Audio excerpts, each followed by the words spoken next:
Hello friends, welcome back to my channel, or if you're new here, welcome. My name is Kate. I love all things makeup, beauty, skincare, and fun. Today we're going to be talking about makeup that I'm super glad I didn't buy.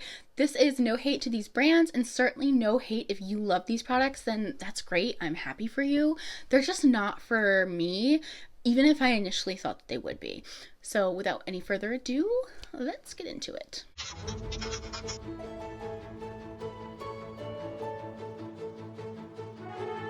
Okay, so starting off strong is this palette by Nimya. So here's the thing, it is pretty. I love oranges, I like blues, I'm like starting to like blues even more.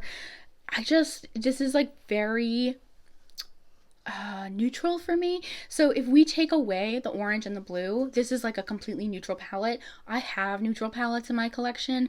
I am looking forward to other Nimya releases because I had their setting spray. I recently just used it up actually, and I loved it. I loved that spray. And there's other products I want to try from the brand, but this is just not the color story for me. Initially, I was like really excited. I really like Nikki Tutorials. I spent my early 20s with Nikki Tutorials. Like, she's just fabulous. But this color story is just, it fell flat. It fell flat, and I'm so glad that I saved my money on it. This Psychedelic Circus by Jeffree Star. I think our boy has run out of ideas because this legitimately looks like the Jawbreaker palette. I no longer purchase anything from Jeffree Star, nor do I own anything from Jeffree Star. I have either thrown it away because it expired, or I have given it away because my friends enjoy makeup, or I have sold it because I spent a lot of money on it.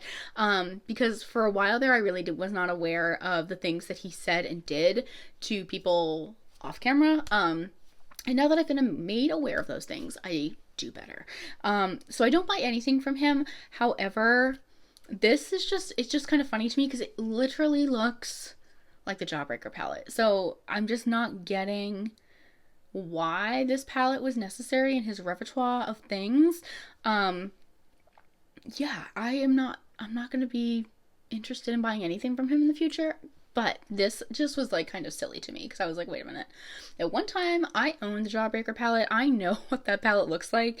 And this looks oddly similar. Yes, there's definitely some more primary colors, whereas the Jawbreaker one leaned a little bit more pastel-y secondary colors. But this is just, I'm so glad I saved my money. This powder that took the world by storm, so glad I did not get it. There were so many reviews, I feel like, on TikTok and Instagram talking about how this was a life-changing powder, and then it like came out in the wash that this was not a life-changing powder because people started doing genuine, non-sponsored reviews. And I shouldn't say genuine because that's implying that the reviews that were done initially weren't genuine. Maybe it genuinely worked for those people, but I've watched some reviews from people that I really trust and whose skin type reflects mine, and it did not work out for them. So for that, I'm really grateful that I saved my money on this and didn't like put myself through the hassle of trying to find it because it was sold out everywhere. This Batman collection by Kylie Cosmetics. So here's the thing. I'm not super into Batman. The color story looked really intriguing. So at first I was like, oh my gosh, maybe I want to try Kylie Cosmetics. I used to really love Kylie Cosmetics. Again, I spent my early 20s in her makeup. I loved it. However, it has been a decade since then. And I no longer really use Kylie, so I'm glad that I did not fall into the hype because it was a limited edition, limited release, and I think it's still available on her website, so I'm glad that I didn't buy into that marketing. Also, I just am not super sure like how much use I would get out of this. I did watch a couple of reviews and people said they really did think this formula was good, but I just think like with my collection currently, I don't think this added anything, so I'm so glad that I saved my money. This palette by Urban Decay and Robin Eisenberg really almost got me. It really did. Because the packaging is stunning. It's a color story that is so different for Urban Decay. I am like consistently rooting for Urban Decay, so that bears saying. I want Urban Decay to win. I want their eyeshadows to come back and be great. I think they do complexion really well. I think their eyeshadow palettes fall flat. So this to me seemed really, really exciting, but then if we look at like the part of it that was like really exciting to me, it was the blue end. And blue is a color that I like, and it's a color that I'm getting more comfortable using. But the three blues that I'm super excited about are all dark. And then to add to that, there was no dark mattes. There was no black, no dark brown that I could add to like create what I would want for a full look. So I am grateful that I used logic and critical thinking skills and stopped myself from buying this palette.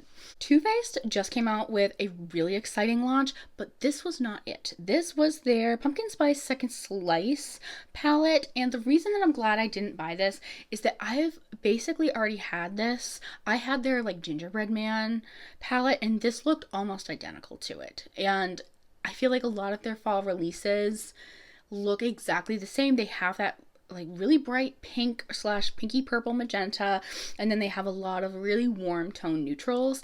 So I'm always tempted by these because another brand I'm totally rooting for is Too Faced. I want their eyeshadow palettes to be something that people are talking about again. I want to be really excited about them again. This was just not it. But because I have that nostalgic feeling for Too Faced, I almost get suckered in every single time. But with the current collection that I have, the colors, the brands, the textures, this just didn't have a place. So I'm so glad I saved my money. This was such a cute release from ColourPop. This is their Bon Voyage collection. I admittedly this was a collab, and I don't know who they collabed with, if I'm being perfectly transparent. However, I thought that this was like so cute, and I was so tempted to buy it. But when you look at it realistically, it's like a lot of really light shades and then a rainbow palette. I already have a rainbow palette from ColourPop, no less. So this just like didn't make good sense to me. However, I had to like really, really talk myself out of this because the packaging is so cute with the little fuzzy animals, and then the colors being like rainbowy and pastel-y. The pink and purple really drew me in. I love the Super Shock formula, but I'm like, I had to pump the brakes because I have a decent collection, and I have no business buying this. Skin by Kim. Absolutely glad that I did not hop on this party train. I feel like when this first launched, everyone and their brother thought the packaging was so innovative and were so excited about it, and now I hear crickets. I'm not hearing anyone talk about how much they love Skin by Kim. I'm not hearing anyone talk about how it's transforming their skin and how you must have this. None of it's going viral other than the initial relaunch. I've tried some other celebrity skincare brands, and it broke my face out. It wasn't the best experience. So not only did that turn me off, but the price tag of all of these products definitely turns me off, and I'm so grateful that I saved my money because no one has come forward and said that this skincare has given them Kim Kardashian skin. No one. This other collection by ColourPop was so cute. It was their Winnie the Pooh collection. I still kind of want to get my grubby little paws on that. I think it was like a lip balm, and it was in a honey pot. Those were really cute, but the palette and the glosses, the Luxe glosses are not my favorite by ColourPop. So like the colors drew me in, but I have no business buying products that I know I don't like just because of the packaging and the color. And then the palette itself, super cute packaging. I love Winnie the Pooh. I'm wearing a Winnie the Pooh shirt right now.